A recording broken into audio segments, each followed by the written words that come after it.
السلام علیکم ورحمۃ اللہ وبرکاتہ نحمده ونصلي على رسوله الكريم اما بعد فاعوذ بالله من الشیطان الرجیم اتخذوا احبارهم ورهبانهم اربابا من دون اللہ۔ اسلام اور بدعت کے حوالے سے گزشتہ درس کے اندر ہم نے گفتگو کی تھی۔ کسی ذاتی مصروفیات کی وجہ سے پچھلا ہفتہ درس نہیں دے سکا۔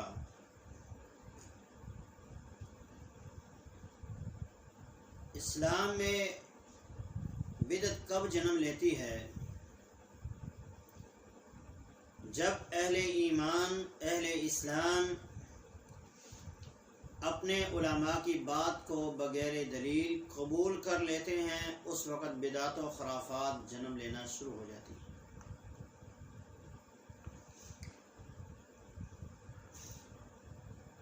نبی علیہ السلام نے جب اس آیت مبارکہ کو تلاوت کیا جو سورۃ توبہ کی آیت ہے، اتخذوا احبارهم ورهبانهم اربابا من دون اللہ، تو اس وقت حضرت عدی بن حاتم طائی رضی اللہ تعالی عنہ بھی وہاں موجود تھے۔ تو انہوں نے کہا، اے اللہ کے رسول، ہم نے تو کبھی اپنے علماء کو اور اپنے احبار کو رب کا درجہ نہیں دیا۔ قرآن کہتا ہے کہ اتخذوا احبارهم ورهبانهم اربابا من دون اللہ، انہوں نے اپنے احبار، اپنے علماء اور اپنے راہبوں کو اللہ بنا لیا، رب بنا لیا۔ اے اللہ کے رسول، ہم نے تو ایسا نہیں کیا۔ نبی علیہ السلام نے حضرت عدی کو مخاطب کر کے کہا، اے عدی، کیا تم اپنے علماء کی ہر بات کو قبول نہیں کرتے تھے کہ جس کو وہ حلال کر دیتے تم اس کو حلال سمجھتے، جس کو وہ حرام کر دیتے تم اس کو حرام سمجھتے؟ یا اللہ کے رسول، بات تو ایسے ہی ہے۔ فرمایا، یہی ہے ان کو رب بنانا۔ نبی علیہ السلام نے ارشاد فرمایا، لَتَتَّبِعُنَّ سُنَنَ مَنْ كَانَ قَبْلَكُمْ شِبْرًا بِشِبْرٍ وَذِرَاعًا بِذِرَاعٍ، میری امت کے لوگ بھی یہود و نصارہ کے نقش قدم پر چلتے ہوئے ان کے قدم بقدم شانہ بشانہ چلیں گے، بلشت کے بدلے بلشت، ذرا کے بدلے ذرا، جیسے عمل انہوں نے کیے ویسے عمل میری امت کے لوگ بھی کریں گے۔ تو آج ہم جب معاشرے میں دیکھتے ہیں، اپنے اس مسلم معاشرے کو بدعات و خرافات سے گھرا ہوا دیکھتے ہیں، تو یہود و نصارہ کی یاد تازہ ہو جاتی ہے۔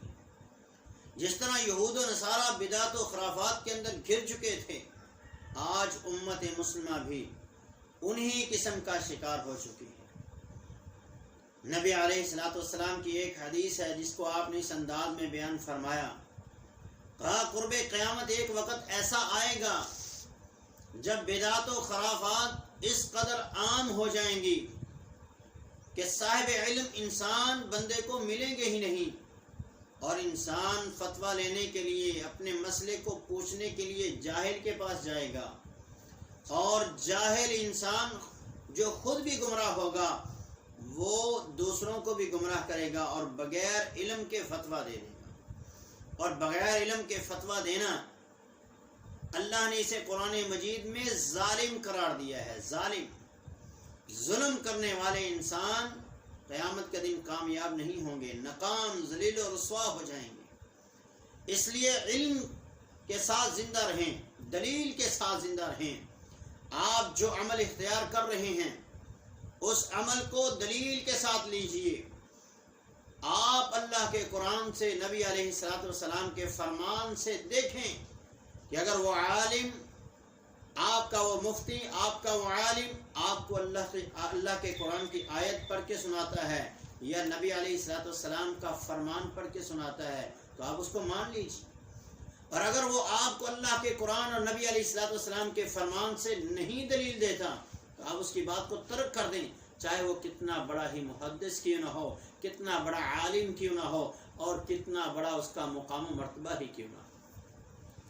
تو اسلام میں بدعت کب جنم لیتی ہے؟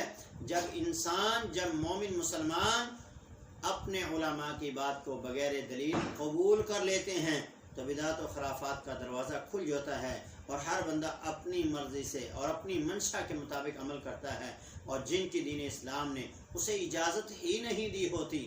تو اس لیے ہر مومن مسلمان کو چاہیے کہ وہ ہر عمل کے اوپر دلیل رکھے۔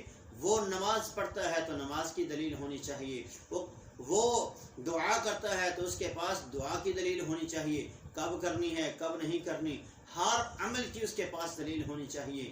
اللہ نے کہا لِيَهْلِكَ مَنْ هَلَكَ عَنْ بَيِّنَةٍ وَيَحْيَىٰ مَنْ حَيَّىٰ عَنْ بَيِّنَةٍ، جو زندہ رہنا چاہتا ہے وہ بھی دلیل کے ساتھ زندہ رہے، جس کو موت آئے تو وہ بھی دلیل کے ساتھ، یعنی اس کی زندگی پوری کی پوری اللہ کے دین کے دائرے اور قاعدے اور قانون کے مطابق گزرنی چاہیے، جیسے اللہ نے کہا، جیسے اس کے رسول نے کہا، اسی طرح وہ عمل کرے، اسی عمل کو وہ اپنائے، اسی چیز کو وہ اپنی زندگی میں لے کے آئے، تب کامیاب اور کامران ہے۔ اور جس نے بدعت و خرافات کو اختیار کر لیا، اسلام میں اس نے اس کو جاری کر دیا، ایسا انسان خود بھی گمراہ ہو جاتا ہے اور دوسروں کو بھی گمراہ کر دیتا ہے۔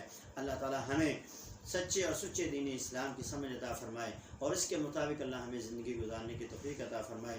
اقول قولی ھذا استغفر اللہ لی و لکم ولسائر المسلمین۔ السلام